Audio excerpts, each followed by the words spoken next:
एगो यहाँ को ही दीवाना हो एगो चेला है इसको फोटो के चूमे ले रोजाना हो।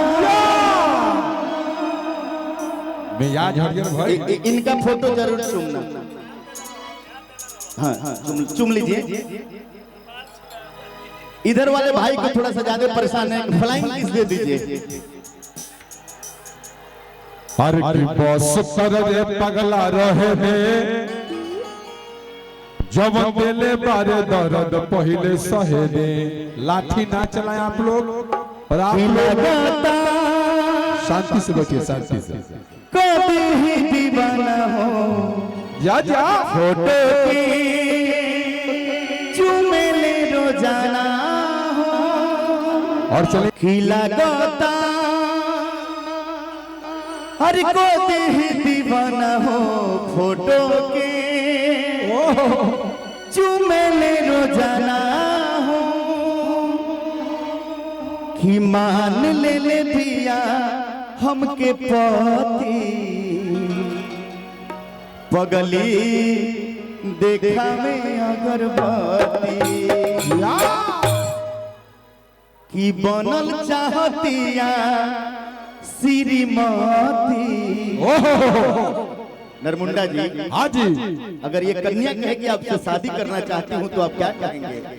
कि हमार श्रद्धा बाकी बना लो हमके आधा घंटा खातिर पति पगली जरा ले है कछुआ अगरबत्ती। हमको नहीं लग रहा कि स्वामी लायक हैं ये। हे मानव, बहुत मच्छर उड़ रहा है, डेंगू का प्रकोप पूरे भारत वर्ष में है, इसलिए कछुआ जलाइए, मच्छर भगाइए। अच्छा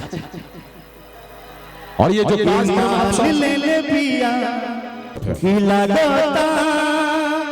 गोता को ही दीवाना हो फोटो के अरे चूमे ले रोजाना हो। कि मान ले पिया हमके पति पगली देखा में अगरबत्ती।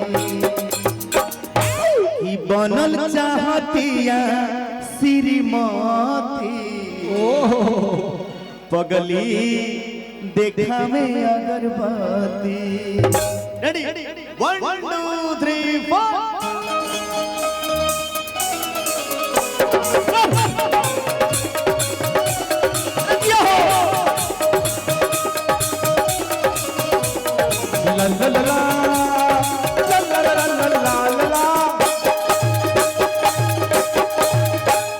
ला ला ला ला कभी ही दीवाना हो फोटो के ले रोजाना हो।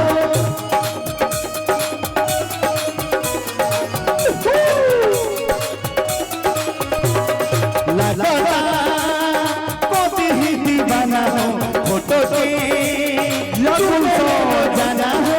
मान ले लिया हमके पति, मान ले लिया हमके पति पगली देखा में अगरबत्ती।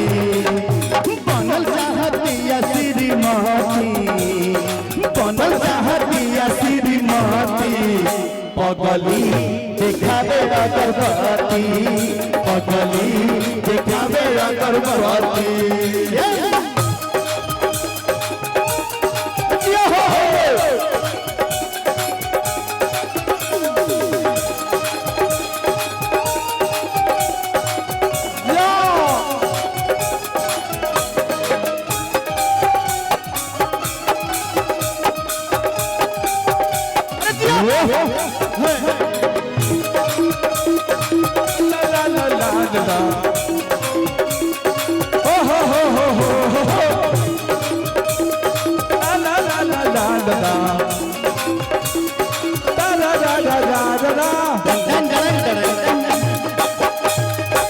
रोहतिया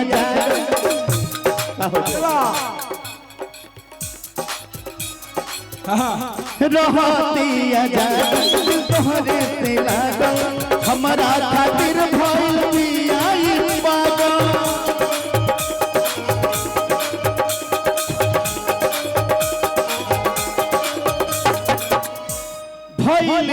बिया पागल कहतिया जागल कहतिया तोहरे से दिलवा पलागल